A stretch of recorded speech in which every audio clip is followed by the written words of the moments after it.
अस्सलामुअलैकुम वरहमतुल्लाहि वबरकातुहू। उम्मीद है आप सब खैरियत, तंदुरुस्ती और आफ़ियत के साथ होंगे। आप देख रहे हैं JJC बाई सर जवाद। आज की lecture video second year pre engineering और कंप्यूटर साइंस वालों के लिए लाया हूँ मैं। शुरू करते हैं। बिस्मिल्लाहिर्रहमानिर्रहीम। मैं करवाने जा रहा हूँ आप लोगों को सेकेंड ईयर मैथ्स का आदम जी कॉलेज का प्रीलियम पेपर। तो अपने साथ काइंडली आप लोग हाइलाइटर और कुछ ऐसी चीज़ें रख लें जिससे आपको लेक्चर लेने में इंटरेस्ट भी कायम रहे और मज़ा भी आए। मॉडरेट पेपर है एक आदम जी का। इससे पहले मैं आपको जो है एक और कॉलेज का करवा चुका हूँ, देखिएगा जाके आप। बोर्ड एग्ज़ाम जो है शुरू हो रहे हैं। मैंने आपकी आसानी के लिए लेफ़्ट पे चैप्टर नंबर लिख दिए हैं और डॉट का मतलब ये है कि बुक की वो MCQs नहीं है। सही है। पहली MCQs में लिखा हुआ है the function x upon modulus of x when x is not equal to 0 is called. अच्छा, आप लोगों ने फर्स्ट ईयर माशाल्लाह पढ़ी भी है। इवन और ऑड फंक्शन क्या होते थे। अगर तो फंक्शन को मैं x को -x से रिप्लेस कर दूं और वो फंक्शन ऑफ x के बराबर ही आ जाए, यानी ऐसे हो जाए कि function of x is equal to function of -x, तो ये तो इवन फंक्शन हो जाता है। इवन का मतलब है बैलेंस, यानी माइनस बदलने से फंक्शन में तब्दीली नहीं आई। लेकिन अगर function of -x minus function of x आ जाए, इन्वर्ट हो जाए साइन, तो ये ऑड फंक्शन की थ्योरी है। अब गौर करें, इन्होंने मॉडुलस जो दिया, modulus is always absolute value positive. सिर्फ न्यूमरेटर का जो x से माइनस करने से जवाब इन्वर्ट हो गया, इसका मतलब है ये ऑड फंक्शन है। Second option. अच्छा, आपके बोर्ड एग्ज़ाम में ABCD ऑप्शन और OMR बबल शीट होगी। आदम जी वालों ने पुराने स्टाइल से स्टेरिक लगा दिए हैं, तो आप लोग प्रैक्टिस उससे कीजिएगा। अगली MCQs चैप्टर 2 की, ये भी आसान है, ये तो ज़बानी बता सकते हैं आप। अगर आप लोगों ने फर्स्ट ईयर में चैप्टर 8 और 9 पढ़ा था लीनियर प्रोग्रामिंग वाला, स्क्वायर ब्रैकेट का मतलब होता है कि इसके अंदर वो चीज़ शामिल होगी, यानी कि ग्रेटर देन और इक्वल टू हो जाता है, लेस देन इक्वल टू या ग्रेटर देन। और स्मॉल ब्रैकेट का मतलब ये होता है कि उसका लेस देन हो या ग्रेटर हो, इक्वल उसमें शामिल ना हो। सही। अब उन्होंने कहा कि इसमें से अगर इसको माइनस कर दें तो क्या होगा, तो सिर्फ 3 5 बचेगा, बाकी सारे एलिमेंट कैंसिल हो जाएंगे, क्योंकि इक्वलिटी है 3 5 और उसमें से माइनस कर दें रिमेनिंग सब कुछ, यानी 3 के अंदर वाले और 5 के अंदर वाले, यानी 4 हो गया खाली, तो वो माइनस होके बचेगा। अब ये ख्याल है करली ब्रैकेट लगा हुआ है, तो इसका मतलब 3,5 हो जाएगा सेट का। Derivative of cot hyperbolic inverse. Cot hyperbolic inverse, अगर आपको कॉट हाइपरबोलिक इन्वर्स का फॉर्मूला आता हो, कॉट हाइपरबोलिक इन्वर्स का फॉर्मूला क्या है बेटा? कॉट हाइपरबोलिक इन्वर्स का फॉर्मूला है 1/1 - x²। ठीक है। अब यहाँ पे एक 2x आया हुआ है, तो 2x का तो हो जाएगा 2x² और 2x का अलग से डेरिवेटिव इंटू 2 चेन रूल। तो इसका ऑप्शन ढूंढें 1/1 - 4x² इंटू 2, यानी 2/। मिल गया ऑप्शन। एक्सलेंट जा रहे हैं आप लोग तो माशाल्लाह से। ये आ गया भाई सेकंड ऑप्शन। अच्छा, ये रटिएगा नहीं, यहाँ पे टेन हाइपरबोलिक इन्वर्स कर दे सेक, आप बस फार्मूला याद रखिएगा और चेन रूल, रटने का नहीं है। Derivative of AX if A is less than 0। A जो है देखें रियल नंबर होना चाहिए, A जो है वो रियल नंबर है, यानी यूँ समझ लें इसको। अब अगर रियल नंबर होगा ना, तो इसका अंदर बेस जो है वो नेगेटिव नहीं होनी चाहिए, और उसने तो नेगेटिव बता दी। लेस देन 0 क्या होता है? -1 -2 -3। इसका मतलब है ये एग्जिस्ट ही नहीं करेगा, वैनिश हो जाएगा। इसको यूँ भी समझ सकते हैं कि नेगेटिव नंबर का लॉग एग्जिस्ट नहीं करता, लोगैरिथम एग्जिस्ट नहीं करता। कैलकुलेटर चलाएंगे तो नेगेटिव लॉग का मैथ एरर आ जाएगा। इससे ये पता चलेगा कि ये एग्जिस्ट ही नहीं कर रहा है, वो पूछ रहा है। Third order derivative. अच्छा, ये मैं आपके दूसरे कॉलेज में करवा चुका हूँ, इससे पहले वाला जो आदम जी मैं बाद में करा रहा हूँ।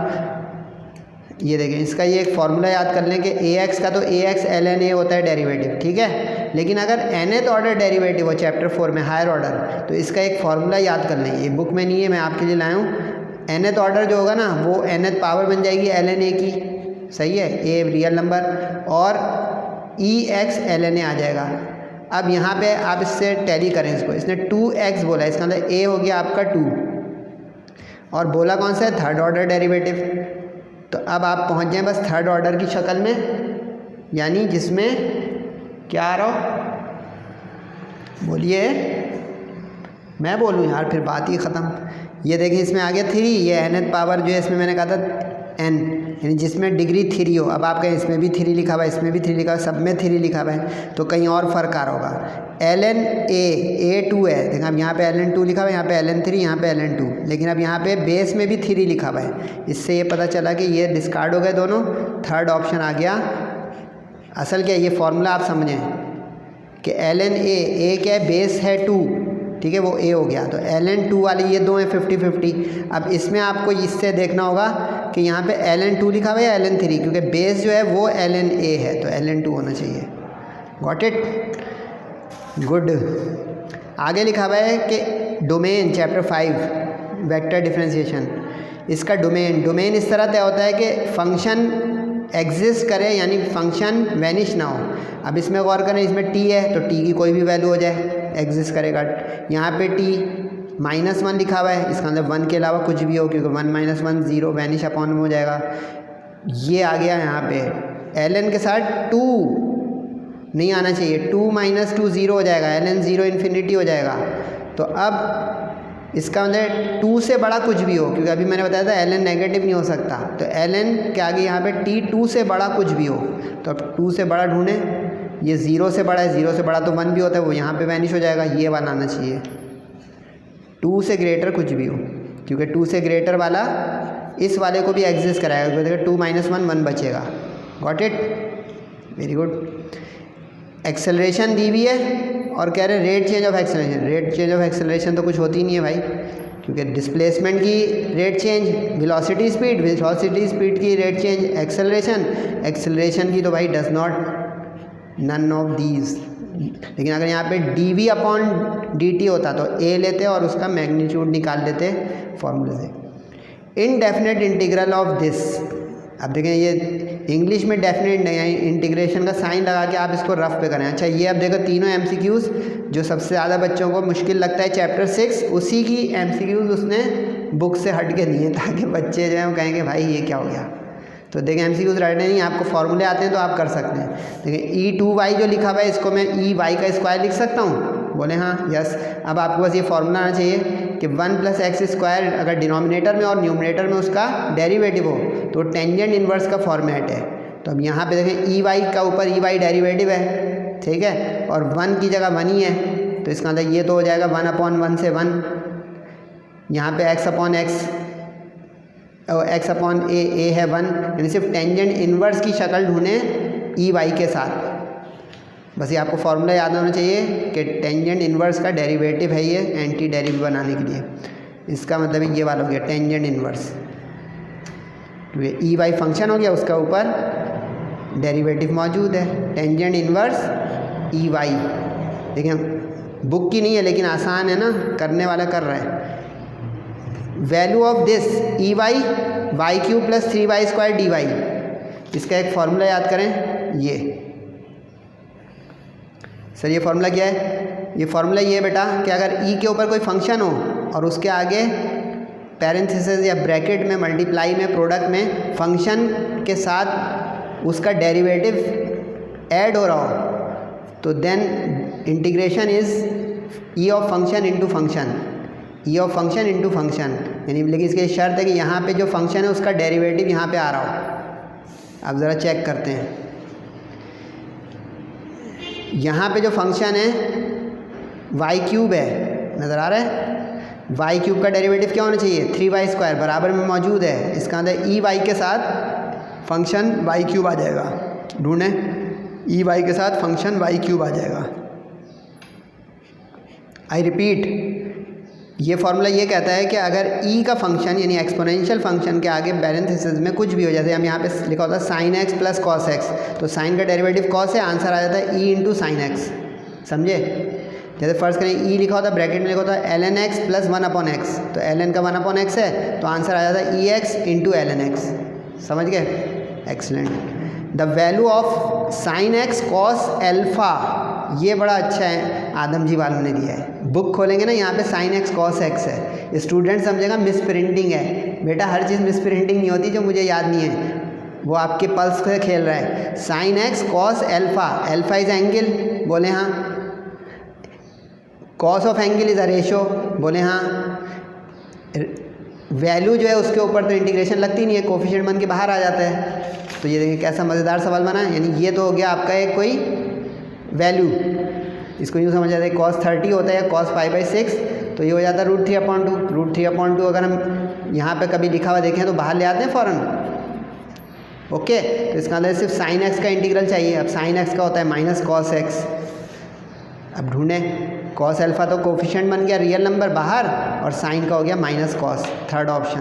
कैसी मज़ेदार MCQs, बारीकी समझे कि ये ज़रूर देख लीजिएगा कि साइन और कॉस के आगे एंगल तो नहीं लिखा हुआ है, अल्फ़ा बीटा या कुछ इस तरह की वैल्यू। जैसे यहाँ पे लिख देता साइन 30, तो एक बच्चा उसका cos 30 कर दे या माइनस cos 30 इंटीग्रल, गलत हो जाएगा, क्योंकि साइन 30 तो गिनती है, बाहर आ जाएगी। समझे?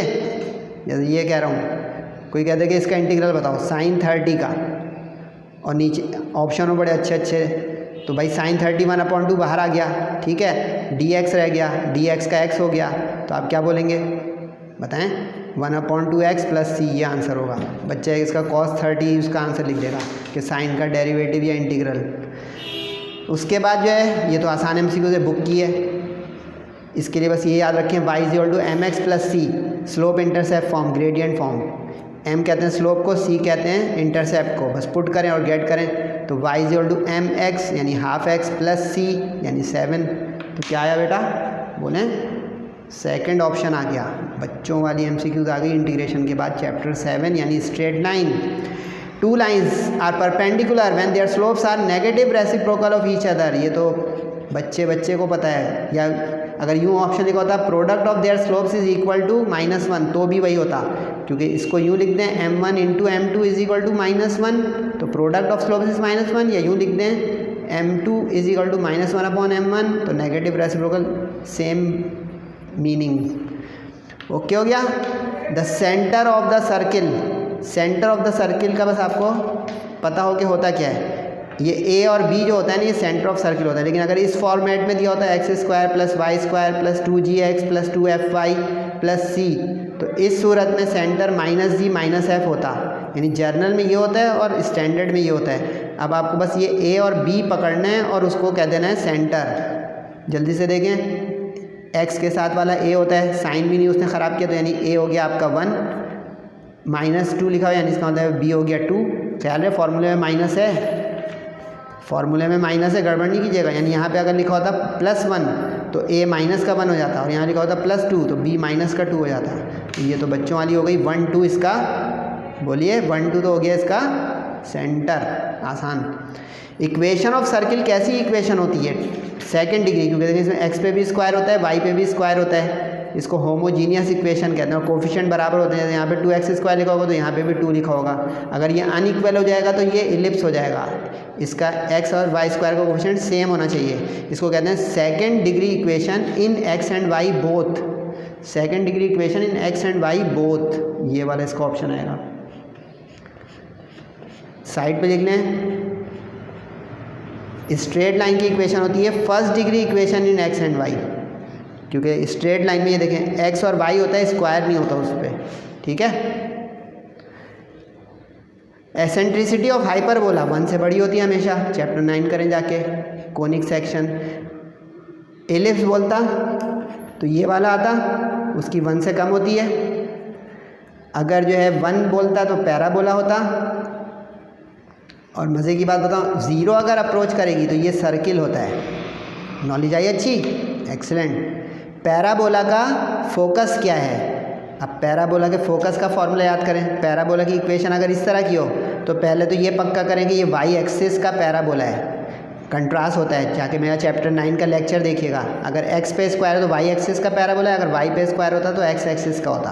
तो अब यहाँ पे h k और ये जो 4 के साथ दिखा होगा वो a हो जाएगा। तो फोकस होगा y एक्सिस वाले का h k प्लस a। अगर x एक्सिस वाला होता तो इसका हो जाता h प्लस a k, ये x एक्सिस का है। सही है जी। अब h k प्लस a बनाएं जल्दी से। h तो हो गया 3, तो 3 वाला ऑप्शन लें, ये 2 में आगे 50-50। k पकड़ें, बल्कि यहाँ पे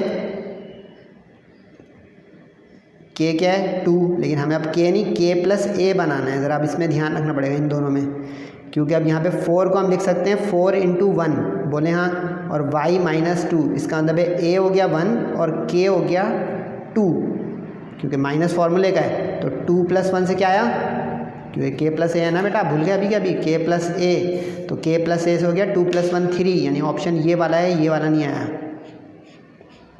समझ रहे हैं मैं आपको वक्त ज़ाया कर रहा हूँ तो बोल देना भाई सर आप वक्त ज़ाया कर रहे हैं यार। चलें सॉरी फॉर दैट, क्या करें। डिफरेंशियल इक्वेशन चैप्टर 10, इसमें क्या तरीका होता था, वेरिएबल सेपरेबल के x को एक तरफ करें y को एक तरफ, लेकिन मैंने सिखाया था इसकी वीडियो देखिएगा कि y को लेफ्ट पे लाइएगा x को राइट पे, क्योंकि x इंडिपेंडेंट वेरिएबल है, x राइट पे आना चाहिए। तो अब dx/x का इंटीग्रल हो जाएगा ln, जब एक चीज़ के साथ ln आए तो दूसरे के साथ भी लें। और ln की प्रॉपर्टी क्या होती थी कि अगर 2 ln प्लस के साथ हो तो वो 1 ln हो जाते हैं, मल्टीप्लाई में प्रोडक्ट रूल कहते थे इसको। तो ये वाला ऑप्शन आ जाएगा उसूल से, रट के नहीं। देखें मैं बता रहा हूँ, ये रफ वर्क भी मैंने आपके लिए पहले से क्यों किया हुआ है, अपने लिए थोड़ी किया है। वीडियो और लंबी हो जाएगी, आप कहेंगे सर बोर्ड के इम्तिहान में भी इतना पढ़ा रहे हैं यार। तो इसका सॉल्यूशन क्या हुआ बेटा, y = ln of cx। Modulus इसलिए लगाया हुआ है क्योंकि ln इज़ ऑलवेज पॉजिटिव। अच्छा n लग रहा होगा कि थोड़ा सब्सक्रिप्ट में चला गया, ये प्रिंटिंग का इशू है, ln बराबर में लिखते हैं। Order of differential equation, order इस तरह तय होता है कि जो सबसे बड़ी सेकंड डेरिवेटिव है या थर्ड है उससे होता है तय। जैसे यहाँ पे देखिए सेकंड डेरिवेटिव है, नजर आया, सेकंड डेरिवेटिव, जितना हाईएस्ट डेरिवेटिव होगा ना वो ऑर्डर डिसाइड करवाएगा, और उस हाईएस्ट डिग्री के ऊपर जो पावर होगी वो डिग्री तय करवाएगी। यानी कि अगर यूँ लिखा होता ना d2y/dx² के ऊपर 3, तो ये इसकी ना डिग्री हो जाती। लेकिन डिग्री पूछ नहीं रहा है, ऑर्डर पूछ रहा है। इसमें एक मज़े की बात बताऊँ, इसने बुक से चेंज किया है, बुक में ये डिग्री करके सवाल है ताकि जो रट के जाए वो फंसे। ऑर्डर पूछ लिया है, बुक में डिग्री है। अब बताएं इस बुनियाद पे हाईएस्ट ऑर्डर कितना डेरिवेटिव है, सेकंड, तो ये आ जाएगा। लेकिन हाँ अगर इसी में डिग्री पूछता तो डिग्री ये आता, क्योंकि सेकंड डिग्री के ऊपर हाईएस्ट क्या है, पावर 1। डिग्री पूछता तो ये आता। सही है जी। वो कह रहे फंक्शन हम आपको दे रहे हैं f(x, fy)। अच्छा ये f(x, fy) लिखने का मतलब यूँ है, पार्शियल ऑफ f और पार्शियल ऑफ y, ये लिखने के 2 स्टाइल हैं। ज़रा ध्यान रखिएगा, बोर्ड में चॉइस मत छोड़ दे दीजिएगा। अब इसका तरीका क्या है भाई, ये देख लो जल्दी से। इसके बाद सेक्शन BC में हल्का सा बस आउटलाइन बताऊंगा, 2-3 नए सवाल को सॉल्व कर दूंगा इंशाल्लाह, फिर ख़त्म हो जाएगा आपका। इसमें ये है कि e(x, y) फंक्शन हो गया, तो इसको पहले पार्शियली विद x करें। तो पार्शियली विद x करेंगे तो e(x, y) का तो e(x, y) हो जाएगा, और सिर्फ x, y का अलग से उसमें y बचेगा, क्योंकि x का डेरिवेटिव 1। इसी तरह डिनोमिनेटर में जब करेंगे तो e(x, y) और x, y में बोलें y का 1 हो जाएगा और x का बच जाएगा, क्योंकि वो कांस्टेंट बन जाते हैं जिसके रिस्पेक्ट से हम डिफरेंशिएट नहीं कर रहे होते हैं। तो e(x, y) कैंसिल हो गया, बचा क्या, y/x, यानी थर्ड ऑप्शन। आगे कह रहा है कि न्यूटन राफसन मेथड फ्लॉप हो जाता है, फेल हो जाता है कब। एकदम सिंपल यार, जिसको इसके इटरेशन का फॉर्मूला पता है वो बता देगा। कैसे सर, याद करें, x1 = x0 - f(x0) upon f'(x0). अब ये देखें, डैश अपॉन में, अगर अपॉन में 0 आया तो ये वैनिश हुआ इन्फिनिटी। तो इसका मतलब है न्यूटन राफसन मेथड उस वक्त फेल या लिमिटेशन इसकी आ गई जब ये वाला हिस्सा 0 हो जाए। तो ये वाला हिस्सा कभी भी 0 नहीं होना चाहिए। पॉजिटिव नेगेटिव तो आ सकता है, एग्जिस्ट करेगा। सही है। तो ये मैं कोशिश करूँगा कि लिंक में भी डाल दूँ इसकी PDF, और तस्वीर खींच रहे हैं तो आपकी चॉइस। सेक्शन B मुख्तसर अंदाज में बताने जा रहा हूँ भाई, तैयार रहें।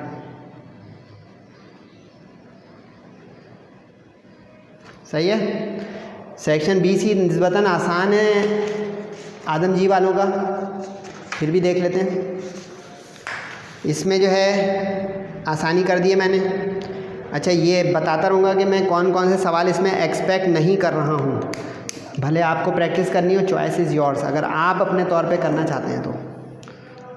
जैसे अब ये 2 का 1 मैं सजेस्ट नहीं करूँगा क्योंकि ये फर्स्ट ईयर लेवल का है कि इसमें इन्वर्स ऑफ फंक्शन मांग रहा है। उसके बाद लिमिट का सवाल है 2.3 का, मैं इंपॉर्टेंट भाई जो बताएं लग रहे हैं कि नहीं सर के चेक कर लेते हैं। बिल्कुल लग रहे हैं भाई, मैंने ये इंपॉर्टेंट निकाला हुआ था और ये भी। इन दोनों का लेकिन सॉल्यूशन दिखा देता हूँ क्योंकि मैंने चैप्टर 2 की वीडियो अपलोड नहीं की हुई है।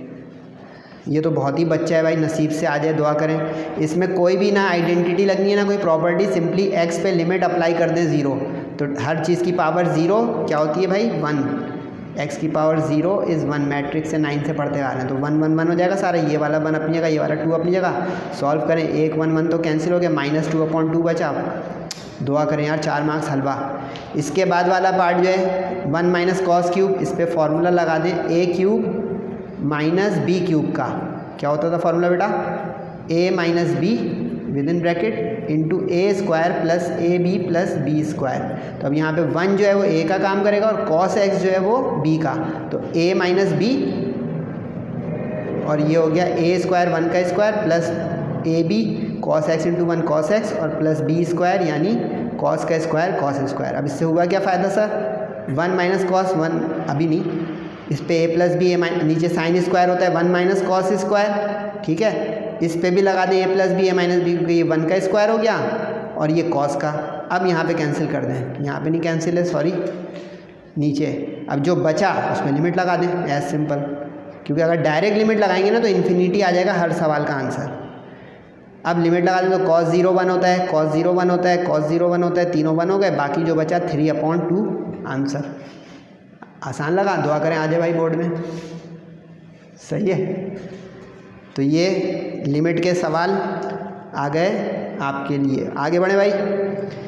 उसके बाद जो है इन्होंने, अच्छा ये बिल्कुल बच्चा सवाल है इसलिए मैं इसको सजेस्ट नहीं करूँगा कि ये आएगा, क्योंकि इसमें पावर को मल्टीप्लाई बाई ए डिवाइड कर दें, ये आंसर आ जाएगा 1 मिनट में। अच्छा, ये मॉडल पेपर में भी है और मैंने इंपॉर्टेंट भी निकाला हुआ है, मॉडल पेपर का सॉल्यूशन भी अपलोड है, अगर आप देखना चाहें तो वहाँ से देख सकते हैं, ठीक है जी। उसके बाद डिफ्रेंशिएट, ये तीनों वर्ड टू वर्ड बुक के हैं और इसमें मैंने हाइपर, अच्छा ये बता दूँ 3.4 और 3.6 मोस्ट इंपॉर्टेंट मैंने निकाली हुई है और ये इंपॉर्टेंट तीनों लग गए हैं बोर्ड में, लेकिन 2 होंगे, इसमें भी 2 होंगे, इसमें भी 2 होंगे। ये प्रैक्टिस करवा रहा है आदम जी वाला, इसलिए वो आपको 3 दे रहा है, बोर्ड में 2 आएंगे और करना 1 होगा। ये इन्होंने इंस्ट्रक्शन गलत लिखी हुई है, 1 करना होगा, 1 करना होगा, करेक्शन कर ले भाई आदम जी वालों से, सॉरी 2 नहीं करने होंगे। लिमिट में भी 1 सवाल करना होगा, 2 दिए हुए होंगे, डेरिवेटिव में भी 2 पार्ट दिए होंगे, 1 करना होगा, 2 में से 1, 2 में से 1, वरना पेपर और लंबा हो जाएगा। और 2-2 मार्क्स का सवाल, इतना भी गिरा हुआ सवाल नहीं है भाई कि 2-2 मार्क्स का, और 4 मार्क्स का 1 करना होगा 2 में से। Derivative by the first principle, इसको मैंने 50-50 करार दिया है, तो आप प्रैक्टिस करना चाहें तो कर सकते हैं। इंक्रीजिंग डिक्रीजिंग फंक्शन इंपॉर्टेंट निकाला है मैंने और ये बुक का वर्ड टू वर्ड सवाल है, क्वेश्चन नंबर 1 कीजिएगा। अच्छा, ये प्रॉपर्टीज़ वाला सवाल मॉडल पेपर में भी आ रहा है और यहाँ पे भी, तो अब मैं इसको कह रहा हूँ आपसे कि करें। मैंने इससे पीछे वाला जो कॉलेज कराया था उसमें भी ये कराया था और आज ये भी करा दूँ। बेसिक प्रॉपर्टीज़ जो हैं वो क्या होती हैं, मॉडल पेपर अगर आपने मेरे साथ किया ना उसमें मैंने सवाल किया, पिछले कॉलेज में भी एक किया है, वो कॉलेज गालिबन मैंने आपको कौन सा कराया आप देख लीजिएगा, दिल्ली या डीजे में से कोई होगा। 10 स्क्वायर को मैं 10x का स्क्वायर लिख सकता हूँ। फिर अभी जैसे क्वेश्चन MCQs करा रहा था, इसको x से बदले -x से, देखिए रीअपियर हो गया, क्योंकि 10x की प्रॉपर्टी होती है tangent of minus theta is minus of tangent theta, first year में थी। तो देखें फंक्शन रीअपियर हो गया, इसका मतलब है ये इवन फंक्शन है। जब भी इवन फंक्शन होता है ना तो ये आइडेंटिटी लगती है, इसको बेसिक प्रॉपर्टी आइडेंटिटी कहते हैं। लिमिट जो है -a to a, यानी लिमिट भी सेम होनी चाहिए, देखें सेम है, लेकिन -2 +, तो ये लिमिट ट्वाइस ऑफ होकर आ जाएगी, अपर लिमिट पॉजिटिव। तो अब ये लिमिट अप्लाई कर दी तो ट्वाइस आ गया और 0 हो गया प्रॉपर्टी से, और नीचे ऊपर वाली पॉजिटिव लिमिट आ गई। अब आप लोगों ने चैप्टर 6 मेरे साथ भी किया है, हर जगह टेंजेंट स्क्वायर डायरेक्ट इंटीग्रेबल नहीं है तो इसको सेक स्क्वायर -1 कर देंगे, जो प्रॉपर्टी होती थी फर्स्ट ईयर में मैट्रिक में कि tangent square theta is equal to sec square theta -1, उससे अब इससे 2 इंटीग्रल बना लें बारी बारी। ब्रैकेट का एहतियात रखें क्योंकि 2 पूरे के साथ आ गया जो प्रॉपर्टी का है। उसके बाद सेक स्क्वायर टेंजेंट एक्स का होता है डेरिवेटिव, डी एक्स एक्स का होता है, लिमिट अप्लाई कर दें, upper limit minus lower limit, पहले अपर लिमिट और फिर माइनस लोअर लिमिट। टेंजेंट 45 1 होता है, टेंजेंट 0 0 होता है, तो ये जवाब आ गया 2 1 2 और 2 इंटू π/4 कैंसिल होकर 2, तो 2 माइनस π/2 अच्छा सा आंसर। समझे भाई? तो ये जो है इसलिए बता दिया कि ये प्रॉपर्टी वाला सवाल एक ज़रूर आ रहा है, अक्सर कॉलेजों में मैंने देखा और मॉडल पेपर में भी आया हुआ है। उसके बाद जनाब ये वेक्टर डिफरेंशिएशन इन्होंने मॉडल पेपर वाला ही दे दिया। इससे ये पता चल रहा है कि 2-3 सवाल मॉडल पेपर से आ सकते हैं but not complete model paper. Model paper is a practice paper. ये इंपॉर्टेंट 6.7 में से एक पार्ट ज़रूर आना है, समझ लें। 6.6 में से एक पार्ट ज़रूर आना है, समझ लें। इंटीग्रेशन को छोड़े नहीं, थोड़ी हिम्मत करें, हो जाएगा। उसके बाद ये लाइन से सवाल बुक के हैं, तस्वीर खींच लें। अच्छा, ये तो हर कॉलेज और प्रीलियम में आ रहा है, या तो रेसिप्रोकल ऑफ इंटरसेप्ट वाला या सम ऑफ इंटरसेप्ट वाला ही। Distance between the parallel lines ये मैंने उसमें निकाला था बोनस इंपॉर्टेंट में। इक्वेशन ऑफ सर्किल बिल्कुल इंपॉर्टेंट है मोस्ट। इक्वेशन ऑफ पैराबोला बिल्कुल इंपॉर्टेंट है मोस्ट, जाके टैली कर लीजिएगा मेरे जो है टारगेट शीट से। ये मैं सजेस्ट नहीं करूँगा क्योंकि ये पुट एंड गेट का सवाल है। पार्शियल डिफरेंशिएशन ये मैंने जो है एक टिक जिस पे लगा रहा हूँ, इसका मतलब है मैंने मोस्ट इंपॉर्टेंट नहीं कहा है। ऑर्थोगोनल ट्रैजेक्टरीज मोस्ट, तो इससे ये पता चला जो इस कमज़ोर बच्चे हैं वो थोड़ा इसको देखकर उम्मीद कर सकते हैं कि सर जवाब बोर्ड एग्ज़ाम के लिए अच्छी उम्मीदें हमें दिला रहे हैं। इसको मैं सजेस्ट नहीं करूँगा। सर्किल का आता है, सजेस्ट नहीं करूँगा। बाकी ये देखिए, ये प्रॉपर्टी वाला दोबारा दे दिया उसने सेक्शन सी में। अच्छा, यहाँ मैं ये सजेस्ट नहीं कर रहा हूँ, लेकिन प्रैक्टिस के लिए करने तो अंडरलाइन कर दिया। अच्छा, ये 2 सवाल उसने एक्सरसाइज से हट के दिए, मैं अभी इसका सॉल्यूशन दिखा रहा हूँ। मैक्लॉरेन सीरीज़ और टेलर में मुकाबला है, इंपॉर्टेंट तरीन। 7.8 देखें, मैंने बोनस एक्सरसाइज के तौर पे बोला था, कर लें, शायद आ जाए बोर्ड में। उसके बाद जो उसने कंडीशन ऑफ सर्किल वाला सवाल दिया हुआ है। उसके बाद देखें 9.6 का सवाल हर कोई दे रहा है, कर लें, हाइपरबोला वाला।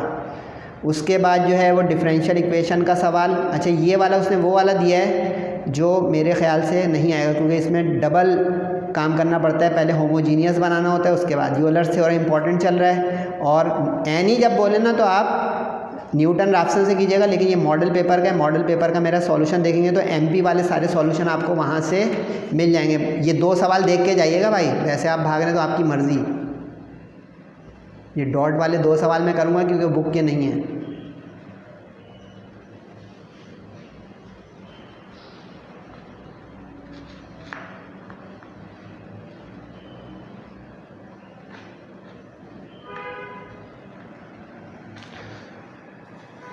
लेकिन आसान सवाल है, 2 मिनट लगेंगे अगर देख लें। एक जो है बाई पार्ट्स का है, एक्स स्क्वायर एक्स, बुक में जो है एक्स क्यूब वाला है और एक्स वाला है। नो टेंशन, इसमें अगर आपको याद हो मैंने आई लेट करके एक उसूल बताया था, मेरी वीडियो जाके देखिएगा 6.5 की, उसमें जो है ये बाई पार्ट्स है। लेट, लेकिन लॉग वाले को हम लेफ़्ट पे जो आता है उसको पहले यू लेते हैं और एक्स अलजबरा है उसको वी लेंगे, ठीक है। उसके बाद ये बस बाई पार्ट्स का फॉर्मूला याद हो, सॉल्व करें। एक्स स्क्वायर का इंटीग्रल एक्स क्यूब अपॉन 3 पीछे लिखिएगा, वरना ये एक्स और एक्स क्यूब मिलकर x4 ना हो जाए, ये ब्लंडर कर देता है बच्चा। एक्स क्यूब आके कट गया, जो बचा उस पर दोबारा एक्स क्यूब, कॉमन लेना चाहें तो x cube upon 3, x cube upon 3 common, जो बच गया वो आंसर। हल्का सवाल दिया उन्होंने सेक्शन सी में, चलें ऐसा भी होता है कभी। और ये तो बहुत ही हल्का सवाल दे दिया कि जो फंक्शन है पड़ोस में उसका डेरिवेटिव है। फंक्शन ऑफ एक्स वाला जो सवाल है उसके बराबर में उसका डेरिवेटिव है, तो आप इसको सब्स्टिट्यूशन से भी कर सकते हैं और इस वाले फार्मूले से भी कर सकते हैं। अगर आपने मेरे लेक्चर लिए हो 6.3 के, 6.3 में से आपको मिलेगा 6.23 शुरू की जो एक्सरसाइज थी सब्स्टिट्यूशन वाली, इससे भी कर सकते हैं और सब्स्टिट्यूशन मेथड से भी, चॉइस इज योर्स। मैंने सब्स्टिट्यूशन से किया है ताकि हर बच्चा कंफर्टेबल रहे, तो उसको फंक्शन बना लेंगे तो पावर 4 u के ऊपर आ जाएगी, जो सब्स्टिट्यूट किया है u के बराबर, वाई स्क्वायर का डेरिवेटिव 2y, वाई का 1, देखें पूरा फंक्शन का डेरिवेटिव आ गया। कम ज़्यादा हो रहा होता तो 2 से डिवाइड कर देते दूसरी तरफ। इतना आसान आसान दिया यार आदम जी वालों ने इंटीग्रेशन का सवाल। दुआ करें बोर्ड में आ जाए। मेरा नहीं ख्याल है कि इतने आसान आएंगे, क्योंकि आदम जी वालों ने जो किया है आसानी के लिए किया है, जिस वजह से भी किया है। इसमें एक चीज़ बता दूं, इसमें वो ज़रूर कीजिएगा 6.6 और 6.7, क्योंकि इसमें जो है ना वो आना चाहिए बाई ट्रिग्नोमेट्रिक सब्स्टिट्यूशन वाला सवाल। और ये बताएं ऐसा सवाल कहाँ बोर्ड में आएगा। देखिए फंक्शन जो है वो ऑड हो गया। ऑड की प्रॉपर्टी ये होती है, जो सेक्शन बी में क्या था tan स्क्वायर वाला, देखिए वो इवन था। इवन वो ट्वाइस होकर सॉल्व होता है। अगर ऑड आ जाएगा ना कभी, सिंपली MCQs, उसका जवाब बग़ैर सिंप्लीफाई किए 0 हो जाएगा। ये देख लें कैसा हैप्पी एंडिंग। अपना और सबका बहुत ख्याल रखिएगा। दुआओं की दरख्वास्त है, ख़ास करके अपने वालिदैन का बहुत ख्याल रखिएगा। सही है जनाब। बोर्ड के पेपर के लिए मेरी तमाम अच्छी नेक तमन्नाएं आप लोगों के साथ हैं। Well wishes. अस्सलामु अलैकुम वरहमतुल्लाहि वबरकातुहू।